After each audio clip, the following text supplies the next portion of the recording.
अस्सलाम वालेकुम की हाल चाल ताड्डा ठीक हो ना। उम्मीद है सब बढ़िया ही होंगे। तो चलो यार चलते हैं अपने टॉपिक की तरफ। चलो भाई। तो आज हम बात करेंगे कि क्या डकी भाई पाकिस्तान में रुकेंगे जब उनके ऊपर से ये एफआईआर वगैरह हट जाएंगी, जब उनसे ये सारे केस क्लियर हो जाएंगे, तो क्या उसके बाद डकी भाई पाकिस्तान में रुकेंगे या वो पाकिस्तान को छोड़कर कहीं और शिफ्ट हो जाएंगे। क्योंकि देखो यार, इस तरह के केसेस में ना, ये मैं अपनी तरफ से नहीं कह रहा, ये एक एडवोकेट का कहना है, मैंने उसकी वीडियो देखी थी। इस तरह के केसेस में अगर किसी को पकड़ा जाता है मनी लॉन्ड्रिंग या इस तरह के प्रमोट वगैरह एप्स वगैरह प्रमोट करने पे, तो उसको 1-2 दिन की रिमांड देके छोड़ दिया जाता है। उसका वो पैसा जब्त करके जो उसने इस तरह के इलीगल एप्स को प्रमोट करके कमाया है, उसको रिहा कर दिया जाता है, उसको जमानत मिल जाती है। अच्छा। लेकिन डकी भाई का केस तो कुछ ज्यादा ही लंबा चल गया। तकरीबन 20 से ज्यादा दिन होने को हैं, लेकिन अभी तक उनको जमानत नहीं मिली। पेशी पे पेशी, रिमांड पे रिमांड, फिर पेशी फिर रिमांड, यही चलता आ रहा अब तक। क्योंकि यार फिर बंदे का दिल खुद ही खट्टा हो जाता है कि मैंने ऐसा भी क्या कर दिया था जो मुझे इतनी लंबी सजा मिल रही है। अभी जो लास्ट अपडेट आई थी वो ये आई थी कि 4 दिन का और रिमांड है, उसके बाद डकी भाई को रिहा कर दिया जाएगा। लेकिन अभी तक कोई खबर वगैरह नहीं आई कि डकी भाई को अभी तक रिहा किया गया है या नहीं। 4 दिन तो तकरीबन हो ही गए या 4 दिन से ज्यादा हो गए शायद, लेकिन अभी तक कोई भी अपडेट नहीं आई डकी भाई की रिहाई की। तो कुछ क्रिएटर्स को और भी नोटिस मिला, जिनमें एक अनस अली है, एक कोई हसनैन करके, और एक सिस्ट्रोलॉजी की इकरा कवल बाजी भी। क्या पता यार, इससे डकी भाई के कलेजे को थोड़ी सी ठंडक मिले, उनको पता चले कि एक मैं ही नहीं हूँ जो रगड़ा जा रहा हूँ, मेरे अलावा और भी हैं, मेरे बाद और भी आएंगे जिनको रगड़ा जाएगा, जिनसे पीसा वीसा वसूल किया जाएगा, जिन लोगों ने इस तरह के कमाए।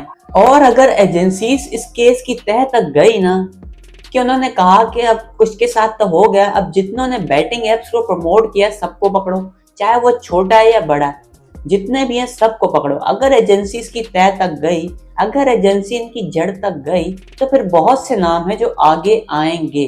और ये आपको भी पता है और मुझे भी पता है कि किस किसने पाकिस्तान में इन एप्स को प्रमोट किया है। क्योंकि भाई लोग, हम उनके फैन हैं, हम उनकी वीडियोस वगैरह देखते हैं कि क्या कर रहे हो क्या नहीं कर रहे, क्या चीज प्रमोट कर रहे हो और क्या नहीं कर रहे। वो थोड़ा मैं आउट ऑफ स्टॉक चला गया था। चलो यार वापस आते टॉपिक पर। तो हम कहाँ थे? हम थे कि क्या डकी भाई पाकिस्तान में रुकेंगे जब उनको रिहाई मिल जाएगी, जब वो हर तरह से क्लियर हो जाएंगे, जब उनको उनका पासपोर्ट वगैरह मिल जाएगा। इस तरह के केसेस में ज्यादातर ये होता है कि जब तक आप पे लगे हुए सारे के सारे इल्जामात हट ना जाएं, तब तक आप आउट ऑफ कंट्री विजिट नहीं कर सकते। और मैं भी इस चीज का मुझे कंफर्म नहीं है कि आप अपने शहर से भी बाहर नहीं जा सकते। अब जैसे कि डकी भाई अगर लाहौर में रहते हैं और उन पे अगर इस तरह का कोई भी इल्जाम बाकी है, तो फिर वो अपने शहर से भी बाहर नहीं जा पाएंगे। अब इस चीज का मुझे कोई कंफर्म नहीं है यार, अगर मैं गलत बोल रहा हूँ तो मैं माजरत चाहता हूँ, साले तू। क्योंकि मैं कोई एडवोकेट वगैरह तो हूं नहीं यार। देखो यार, अब ये फैसला तो डकी भाई का होगा कि वो पाकिस्तान में रुकेंगे या नहीं, क्योंकि जब ये सीन हुआ उसके साथ है तो फिर उसी को पता होगा कि अंदर उसके साथ क्या क्या हो रहा है और क्या क्या नहीं हो रहा। क्या पता अंदर ही अंदर फेंटा भी लगाया जा रहा हो बातों बुलवाने के लिए, कुछ कह नहीं सकते। तो ये देखना पड़ेगा यार, जब ये केस खत्म होगा, जब उन पर लगे हुए सारे के सारे इल्जाम क्लियर होंगे, तो फिर ये देखना पड़ेगा कि उनका फैसला क्या है। वो पाकिस्तान में रुकते हैं या कंट्री लीव करके कहीं और रहना पसंद करते हैं। क्योंकि भाई उस बंदे के पास पैसा है, इतना कुछ जब्त होने के बाद भी उसके पास इतना बचा होगा कि वो आउट ऑफ कंट्री जाकर आराम से रह सके। अगर किसी गरीब मानू के साथ हुआ होता हमारे जैसे, तो फिर तो उसकी मजबूरी थी कि उसको यहीं रहना है, क्योंकि वो कहीं जा नहीं सकता, वो कहीं का अफोर्ड कर नहीं सकता।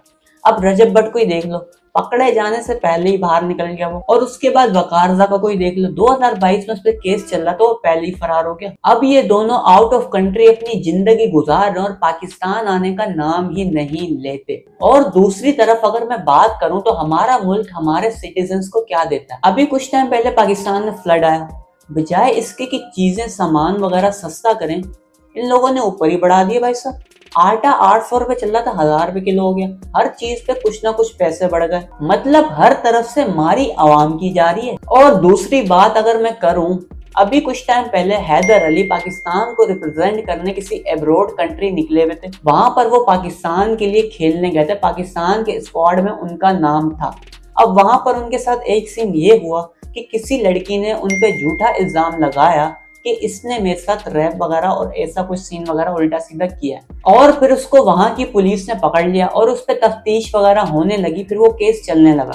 तो हमारी पीसीबी, पाकिस्तान क्रिकेट बोर्ड, जिसको चाहिए कि अपने बंदे को बैक करें, उसको सपोर्ट करें जितना उसको चाहिए, उन्होंने भाई पीछे से हाथ उठा लिया, कह रहे हैं कि भाई ये हमारा बंदा ही नहीं है, साइड पे करो इसको। अब पता नहीं अंदर ही अंदर पीसीबी ने उसको सपोर्ट किया हो या ना किया हो, इसका मुझे नहीं पता, लेकिन जो खबर लीक हुई थी वो यही हुई थी कि पीसीबी ने अपने हाथ ही पीछे खींच लिए थे। अब उस पे वहां पे तफ्तीश वगैरह चल रही थी, तकरीबन महीने से ज्यादा होने को आया था। अभी 1-2 दिन पहले ही खबर आई है कि वो हर केस से क्लियर है, उन्होंने ऐसा कुछ भी नहीं किया था।